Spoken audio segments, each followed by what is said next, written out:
Lesson 11, I will solve multi-step measurement word problems. So today we're going to be doing some more problem solving. So we're not going to be using our math journal. We're going to go right straight to our problem set. So go ahead and get out your problem set and you're going to notice that this problem number 1 matches the problem 1 on your problem set. So again today we are going to use the RDWW process. So we're going to begin by reading.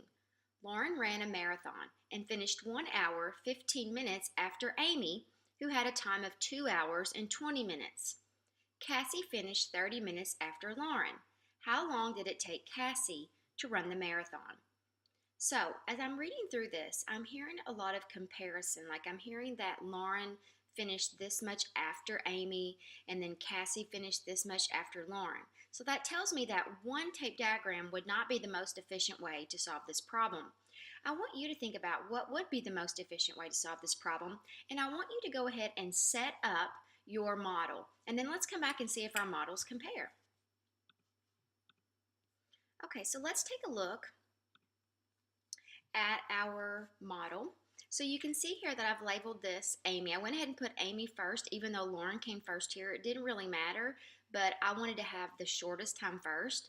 So it told me exactly how long Amy's time was. Amy's time was 2 hours and 20 minutes. And then it said Lauren finished 1 hour 15 minutes after Amy, so hers was longer. And then it said that Cassie finished 35 minutes after Lauren, so hers was the longest. And you can see that I put my question mark beside Cassie because the question says, how long did it take Cassie to run the marathon? So now that we have our model, can you come up with a plan for how we can figure out how to solve for Cassie? I bet you can. I want you to go ahead and pause the video and try to solve this problem, and then let's come back and see if we did it the same way. Okay, so let's take a look at what I did here. So you may have solved your problem a little bit differently, and that's okay, but let's look and see if we got the same answer. When I was looking at the model, I thought, well, I really want to know how long Cassie ran. So I thought, well, from here to here, this is Amy's time, and from here to here is 1 hour 15 minutes, and from here to here was 35 minutes. So I thought, you know what? I'm just going to add all of these together, and that'll give me Cassie's. You could have figured out Lauren's time and then added 35 minutes to it. The only difference is you're just adding the first two numbers and then adding the last number. And I decided to add all three of these at the same time. So I went ahead and added hours to hours, which gave me 3 hours, and minutes to minutes, which gave me 70 minutes. So I went ahead and decomposed my 70 minutes into 60 minutes and 10 minutes, and I added this 60 minutes to 3 hours to have 4 hours and 10 minutes. So Cassie ran the marathon in 4 hours and 10 minutes. So hopefully you got the same answer as me, even if you'd used a different strategy. Okay, let's take a look at problem number 2. Chef Joe has 8 pounds 4 ounces of ground beef in his freezer. This is 1/3 of the amount needed to make the number of burgers he planned for a party. If he uses 4 ounces of beef for each burger, how many burgers is he planning to make? So this is a case where the drawing is going to be really important to go ahead and make a plan of how we're going to solve this problem. So I'm going to start with how much Chef Joe has, okay? He's got 8 pounds, 4 ounces. So I'm going to go ahead and draw this. And he has 8 pounds, 4 ounces. This is 1/3 of what he needs to make the number of burgers. So really, he needs 2 more of these. And the question is, how many burgers is he planning to make? So this is kind of a two-part question here because we're trying to figure out, first of all, how many burgers can he make with this amount of ground beef? And then he's going to have to do 3 times as much. So this is a little bit of a complex problem. So we really have to think, what would be our best strategy here? I'm thinking our best strategy would be to start with this amount and try to figure out how many burgers he can make out of this amount. So that would look something like this. I have a total of 8 pounds and 4 ounces. And I know that each burger is 4 ounces, and I'm trying to figure out how many 4 ounces I can get out of 8 pounds and 4 ounces. So this is a division problem. I'm trying to take this amount and divide it into 4-ounce patties. But in order to do that, I have to go from pounds to ounces. So if I have 8 pounds and there are 16 ounces in a pound, if I take 8 times 16, that'll tell me how many ounces are in 8 pounds. So I'm going to go ahead and do 16 times 8, which is 128. So in 8 pounds, there's 128 ounces, and then if you'll notice, there's 4 more ounces. So I'm going to go ahead and take 128 ounces plus 4 ounces, and this will tell me total number of ounces. All right, so we have a total of 132 ounces. So this is how much ground beef that Chef Joe has right now, and we want to know how many patties can he get from 132 ounces. So that would be division. So I'm going to go ahead and I'm going to take 132 and I'm going to divide it by 4, and that'll tell me how many 4 ounces I can get out of 132 ounces. So this is pretty simple division. 13 divided by 4 would be 3. And then when I subtract 12, I'm left with 1. And then I add my 1s to it, and that's going to be 3 again. And I'm going to have a remainder of 0. So out of the part that Chef Joe has, he can get 33 patties out of this amount of hamburger meat. But it says how many burgers is he planning to make.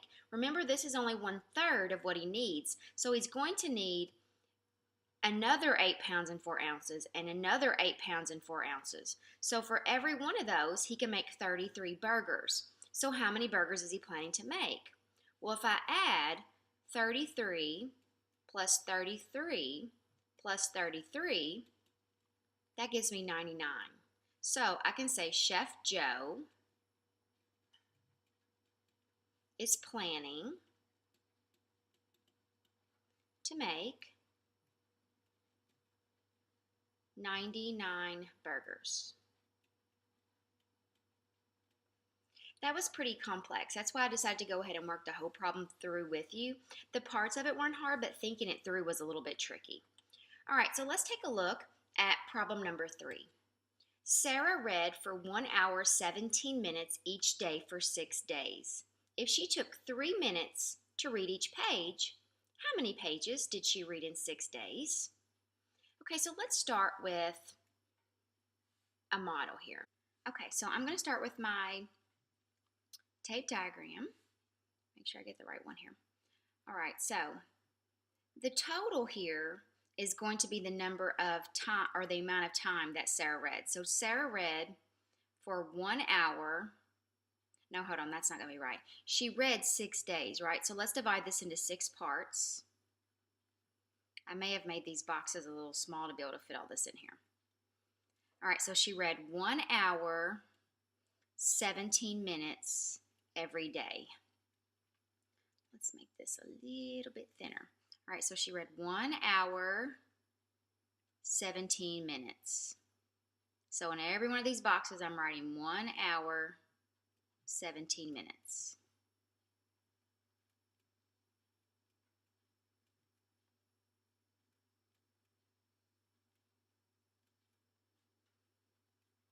I know that's small, but trust me, I'm trying to say 1 hour and 17 minutes. All right, so before we try to figure out how many pages did she read if it took her 3 minutes, let's figure out a total time first. How would I figure out a total?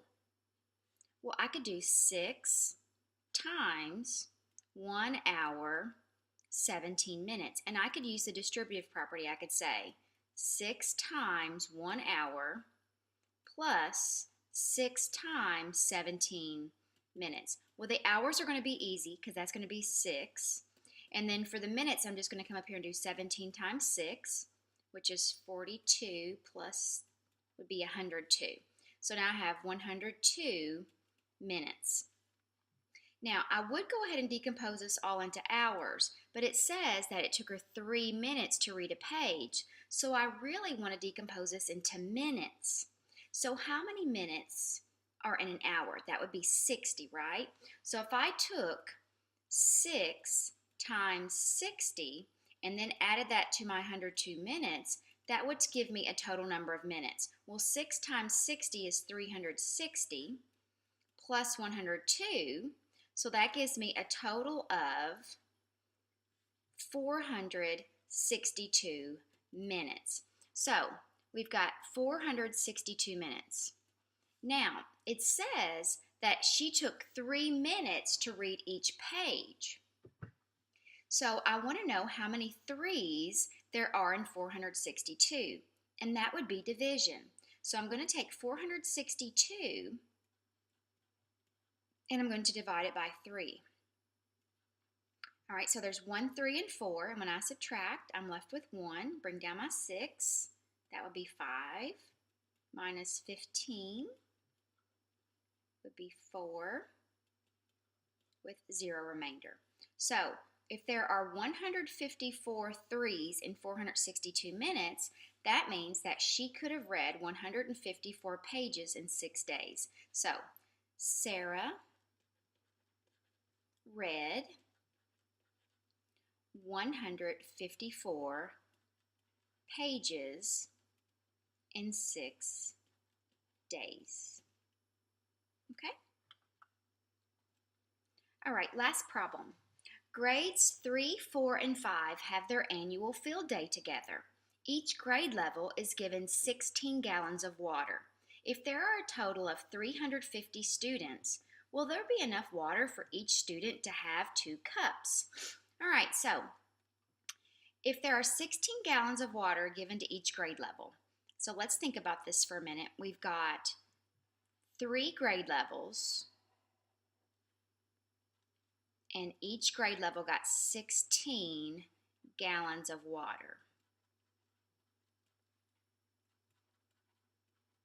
So that would be a total of how many gallons? What's 16, 16, and 16? Be 48, right? Because I'm thinking 16 times 3 is 18. Yes, it'd be 48. So I've got 48 gallons. And if there are 350 students, would each student have enough to have 2 cups? So I'm going to have to figure out how many cups are in 48 gallons. Can you remember how many cups are in a gallon? Well, let's think. We have our big G, and then we have 4 Q's. I'm not going to do all of this, but I do know that there are 2 P's inside every Q, and there are 2 C's inside every P. So that means there's 4, 4, 4, and 4. So that means that there are 16 cups in a gallon. Okay, so we can do this a couple of ways. I could go ahead and figure this out, or I could just do this. 48 times 10 plus 48 times 6. 48 times 10 is 480.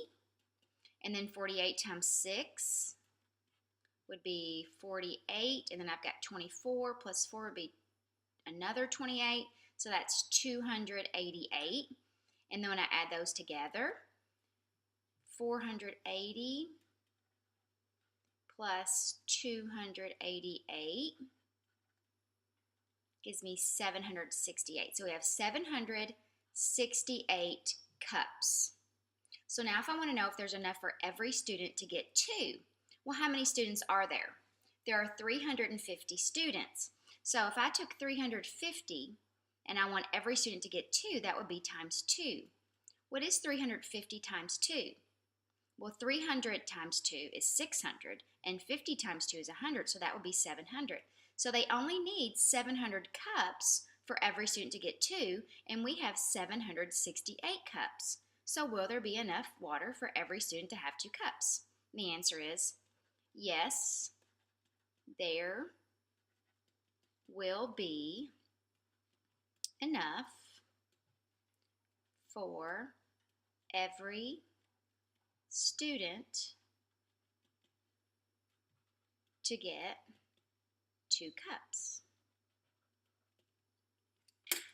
All right, so today was all about problem solving, and today's problems were a little bit more complex than yesterday's problems. So I hope that you were okay with me working you through most of these problems, and when you do your exit ticket, just take it really slowly and make sure that you draw a model and really think about it. If you get into any kind of, if you don't know what to do, you can always come and see me and I'll be glad to help you.